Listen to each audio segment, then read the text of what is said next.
It all started over 3 years ago. All right. I packed in my managing director's job of two West London cocktail bars, renowned in the top 50 cocktail bars in the world. Did that for 10 years, and I really wanted to create a product. But I didn't just want to create a product. I wanted to create a product that was sustainable, but also that met the needs of the customer as well. So what I find at the moment is companies are trying to make products cheaply, Right. as quickly as possible, and then trying to sell them to the customer. Whereas Right. what I believe is we need to find out, to make a truly sustainable product, the customer must love the product as well. Yeah. So you can make a sustainable product, but if the customer doesn't like it, it's not sustainable in my eyes. So our focus was on about how do we make it sustainable, and how do we make the customer love the product as well. So what we did research over 2 years, and what we found out was that we had to make a sustainable product better than a normal product to be able to sell it. So that's exactly what we've done. So we're not just making flip-flops, we're making ergonomically and anatomically designed flip-flops that we take back at the end and we repurpose them in an ethical manner. The long-term aim is that we take back our products, we deassemble them, and we put them into new products. Okay. So we're not creating any waste. That's our long-term aim, is leaving positive footprints on the planet. Right. So you could have done a lot of other things with plastic. You could have done water bottles or phone covers and stuff like that. But why do you choose footwear? So both me and Amanda, who are the partners, we both love flip-flops. Right. I love wearing them. I love the feeling of wearing flip-flops. You know, when you're wearing flip-flops, it's generally sunny, you're on holiday, you're with your friends, you're having a good time. But I can't wear them. I'm an ex-professional rugby player. Okay. And my lower limbs are, for want of a better word, shot. Right. So I can't wear flip-flops. So I wanted to make a flip-flop that I was able to wear, so I still feel like a normal person wearing flip-flops. Right. So I had to make it so that the support for the flip-flop was inside it. So my feet need support, arch support, metatarsal support, raised heel, like all feet do. All feet are unique. They're as different as our faces. So what I found was that Havaianas were just a flat piece of rubber. I couldn't wear those. I persisted for years, but I couldn't wear them. And then I moved on to Birkenstocks. Okay. Now, they've got a really hard sole, and they're shaped to the contour of the foot.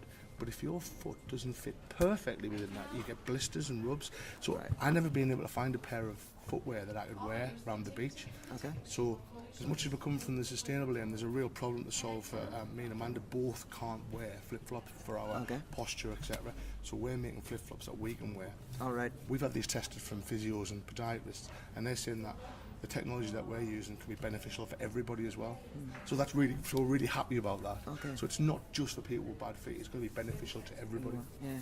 All right. So I just want to know, how did this idea of sustainability, has it something you've been working with over a long time, or is it something that just hit you over the last couple of years? The last couple of years, really. I mean, if I'm honest with you, I was one of those people, and I shouldn't really be saying this on tape, but I'm going to say it anyway. I was one of those people, somebody else should do it. I was a somebody. I was always thinking, someone should do that, someone should do that, someone should make it. And I thought to myself, hold on, I need to be that someone. So it was about 3 years ago that I decided that I love our planet, I love our blue planet. I'm fascinated by the ocean, I'm fascinated by marine mammals. So I really want to preserve the ocean. So that's why the flip-flop fits with preserving the oceans, the beaches, something that I'm very passionate about as well. So it's all about preserving our oceans and beaches for us to love and enjoy, and that's why I wanted to create a cool flip-flop. All right. And you realize that flip-flops are slightly seasonal. So do you have any plans to expand into other kind of footwear to make it a year-round sales? Well, unfortunately, we're going to be a global business. We're going to be able to sell anywhere around the world. Okay. And there's always summer at one part of the world when there isn't the other. So, yes, it's certainly something that we've definitely considered. But I wear 33% of the people surveyed, and we surveyed thousands of people, wore flip-flops in the house as slippers. So I'm not worried. All right. So people find them really comfortable. You slip them on really easy. You can run to put the bins out in them. You can run upstairs. So I'm not worried about it because, again, we're going to sell them to a global market. We've already got interest in Australia and South Africa, so they're the opposite way around to us. So yes, as much as it's a slight concern, it's not a big worry. Okay. But we are looking to move into children's footwear. Oh, that's great. We've already started designs on that. Great. So, what kind of response have you got from the Newcastle community per se? Do you think it's been quite supportive, receptive to this idea? Or? Been amazing. I mean, absolutely amazing. Newcastle University have helped with the funding, so they've backed us. We had to pitch in a Dragon's Den sort of style to get money, but Newcastle brought to us far more than that. It's the guidance and support. We meet with a business advisor every 2 weeks. They bring in expert marketing guys, expert business people, UX. So we're tapping into Newcastle University. So I think Newcastle University took to us as well, but we're trying to go a little bit broader now into Newcastle. All of our friends and family are behind it, obviously, but we're really starting to pick up on our social media. Sort of our activities going through the roof at the moment, which is brilliant. Right. And where do you source your rubber and cork from to make the footwear? So the cork at the moment, we are using a company in Poland. Okay. But we're also investigating a company in South Africa. We've got our eye on the Brexit. So it could be a problem, Poland. So we're looking to source our materials outside of the EU. Right. Cork is obviously is produced in mainly Portugal, bit of Brazil, and now in a little bit of South Africa in the Kruger Park. So we're looking at South Africa. The biggest company in the world is based in Portugal, and they also have a subsidiary in South Africa. So we're looking at that company. We're already in discussions with them. The natural rubber, we're open at the moment. We've got 3 different suppliers that we're investigating. Malaysia, Vietnam, 2 in Vietnam, 1 in Malaysia, which is the big rubber producing countries. We also have a third material as well, which is EVA, which is an expanded rubber. Okay. So basically it's rubber with air pumped through it. So 60% of EVA is used in trainers, footwear. So your Nike trainers, that's EVA. Yeah. We're looking at 2 different companies who are really innovative technology. One is they create EVA by harvesting algae bloom, which is a pest to the sea and rivers, and create it into this amazing foam for footwear industry. And the second one is that's come out of Brazil. It's called sugarcane sweet foam, and they use sugarcane to produce the foam. We're in discussions with these 2 companies at the moment to make the EVA part of the product. Right. We're also very controversially going to use plastic in our product. Okay. So we went through the design. We're using natural cork, natural rubber, natural EVA. And we were going to glue the product together, and then we did lots of research and investigation into glue. Glue's dreadful for the environment. Yeah. It's loads of bovine in it as well, so we couldn't be a vegan product. But it's also there's lots of additives. It's horrible stuff.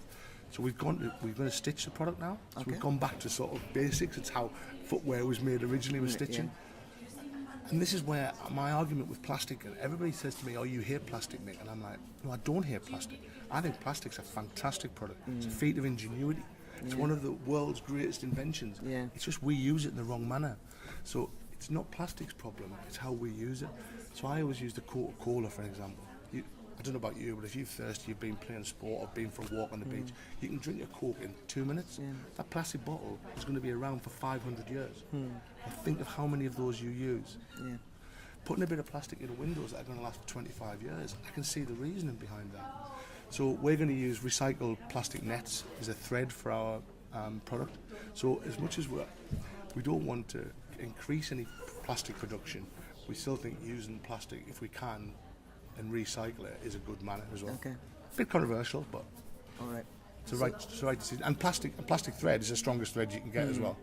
So the durability and strength side of it is brilliant. Great.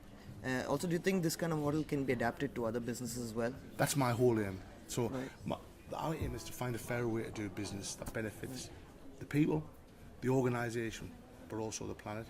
Can you say hand on heart you think all big brands in this world are actually really producing what the people want and what the planet needs? I'm not going to let you out. I'm not going to tell you that. They're not. So we want to prove that it works, and if we can prove that it works, i.e. creating zero waste, taking our product back, why can't Coca-Cola or Nike? I wear Nike trainers, I drink Coca-Cola, I'm not slagging them off, but I think they need to change their business model. And you're telling me with the brains and the might and the innovation in Coca-Cola and Nike that they couldn't come up with a sustainable solution? Of course they could. I believe they could. So I'm going to prove that it can. And if I can prove it, a small little company from Newcastle, if we can prove it, then I don't see why they can't do it. Great. I think that's about it.